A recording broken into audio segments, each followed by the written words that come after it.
one. Perception is reality. I call, no, it's not. How dare I say that? Oh no, isn't it super true? Whatever my perception is, that's my reality. Kind of, but what if what you're perceiving is inaccurate?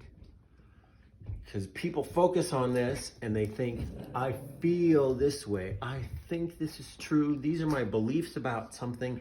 What if your perception is absolute garbage, filled with just all kinds of nonsense based on misinformation, lies, half-truths, fears, insecurities, just all kinds of junk? Pretty much everybody I know thinks they're normal. Most people think their upbringing was normal, that the way they treat people is normal, and reality is nobody's normal. What we're trying to do is figure out, how do we become healthy, and how do we treat people correctly, and how do we get past this selfish statement to what is true. In scripture, we have Jesus telling people, if you know the truth, truth will set you free. One of the most misused verses in all of scripture, because he is telling people, Jesus is saying, I'm the truth. If you know me, I will set you free. Then your reality is transformed by a relationship with him, where he looks at you and says, all your pain, all your wounds, all your struggles in life, I was there with you in them. Emmanuel, God with us. Jesus is there in the midst of all of that. Our reality becomes transformed when we're in relationship with the King of the universe, the reconciler, the redeemer, the restorer. When Jesus transforms our perception of who we are, our perception of our circumstances and everything we've been through in life, all of this gets transformed. What many people do, most people, as I was trying to mix those two words together there, many moist, most, peace, minis.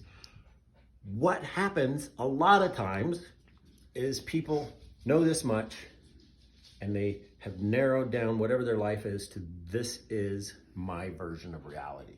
And I'm stuck in believing this stuff. And they're afraid to go read a book about something else outside of that little thing, or watch a TV show, or go to a therapist, or go to a church that teaches something different than what's in this little ball of where their world is, their reality, their safety net inside this little box.